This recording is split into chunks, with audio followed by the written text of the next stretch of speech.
तुम्ही पण त्यातलेच आहात का ज्यांना कोबीची भाजी काय फारशी आवडत नाही? पण थांबा. Hello and welcome back to my channel. मी एकता तुम्हा सर्वांचं स्वागत करते आपल्या आजच्या नवीन रेसिपी व्हिडिओमध्ये. आज मी घेऊन आले कोबीची मस्त वडी. क्रिस्पी, टेस्टी आणि अगदी इझी टू मेक. चहासोबत खायला परफेक्ट. घरच्यांना आवडणारी अशी रेसिपी. चला तर मग बनवूयात ही कुरकुरीत कोबीची वडी.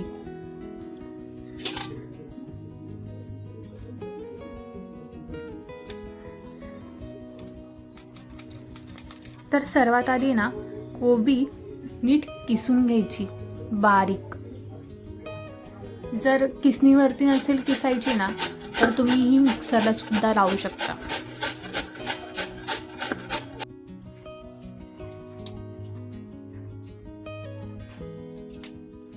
कोबी किसून घेतली. आता मस्त असा मिरचीचा ठेचा करून घ्यायचा आहे. त्यासाठी मिरची, आलं आणि लसूण असं सगळं मिक्सरला वाटून घ्यायचं आहे. इथे मी 4-5 मिरच्या घेतल्यात. आल्याचा छोटासा तुकडा घेतलाय आणि साधारणतः 15 ते 20 लसणाच्या पाकळ्या घेतल्यात. आता हे वाटण किसलेल्या कोबीमध्ये घालायचंय.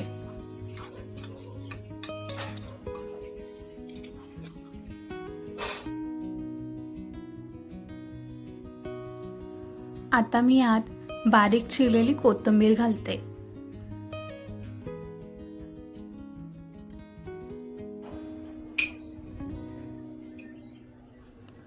आता यात 1 ते 2 चमचे तीळ घालायचे. सफेद तीळ घेतलेत.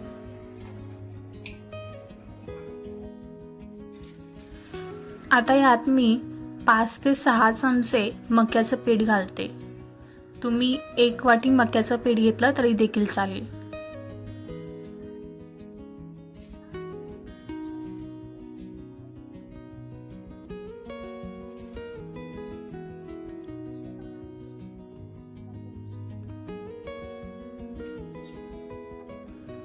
मक्याचं पीठ घालून झाल्यावरती मी इथे चण्याचं पीठ घातले.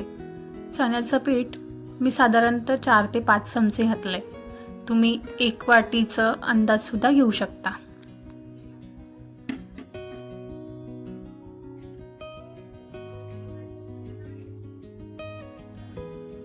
आता मी यात 2 चमचे तांदळाचं पीठ घालते जेणेकरून वडीला छान कुरकुरीतपणा येईल.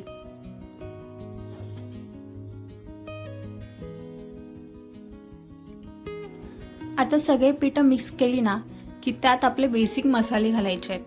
हळद, लाल तिखट, थोडासा गरम मसाला आणि धना जिरा पावडर.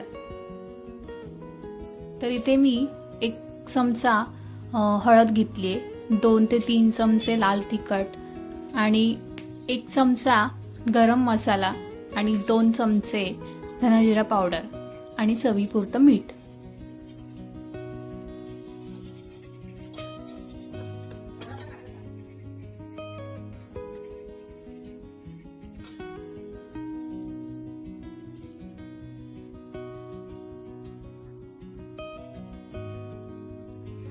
आता सगळं पीठ, मसाले सगळं घालून झालंय.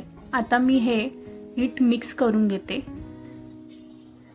आणि मिक्स करताना ना यात अजिबात पाणी घालायची गरज नाही आहे, कारण कोबीला स्वतःच एक पाणी असतं, त्यामुळे पाणी घालायची काहीच आवश्यकता नाही आहे. आता हे पीठ चांगलं मिक्स करून घेतलंय. आता मी यात 1/2 चमचा बेकिंग सोडा घालते जेणेकरून वडीला छान क्रिस्पीनेस येईल. आणि परत चांगलं मळून घ्यायचं आहे आणि गोळा तयार करून घ्यायचा आहे.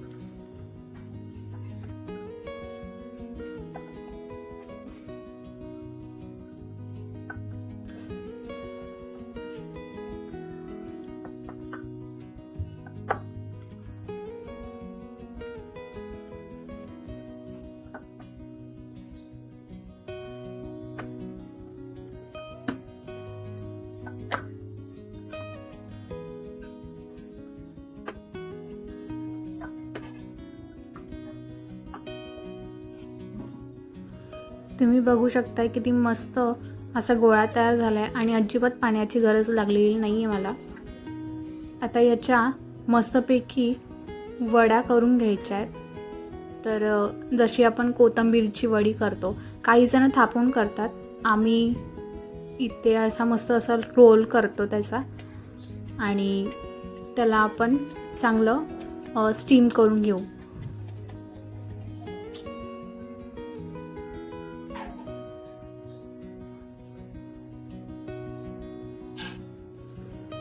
तर अशा पद्धतीने हे असे रोल तयार करून घ्यायचे आहेत आणि त्याला आपण स्टीम करणार आहोत.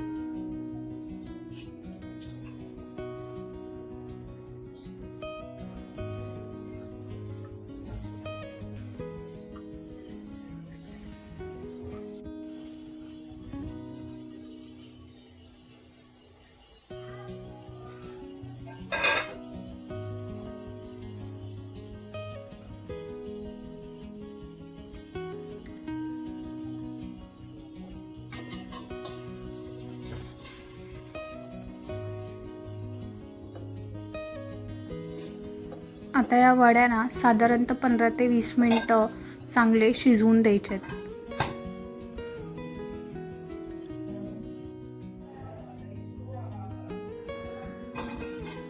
तुम्ही बघू शकताय वड्या किती मस्त शिजल्यात. आता याला चांगलं थंड होऊन द्यायचं आहे आणि मग सगळ्या वड्या कट करून घ्यायच्या आहेत. वड्या कट करून घेतल्यात. आता मी या तळून दाखवते तुम्हाला किती मस्त झाल्यात.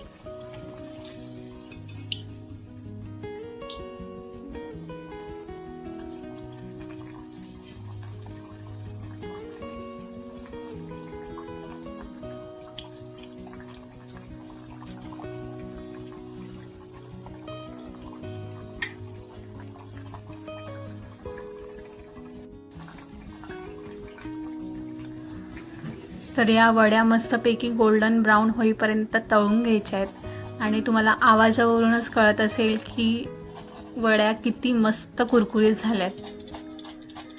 तर या वड्या नक्की तुम्ही एकदा ट्राय करून बघा आणि सगळ्यांनाच आवडेल ही मला गॅरंटी आहे. आणि कोणी कोबीची भाजी खाओ किंवा न खाओ, पण ही कोबीची वडी नक्कीच खातील ही माझी गॅरंटी आहे.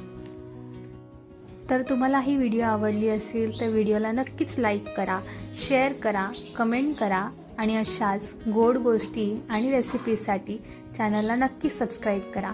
भेटूयात तर अशाच एका नवीन रेसिपीसोबत. तोपर्यंत बाय बाय.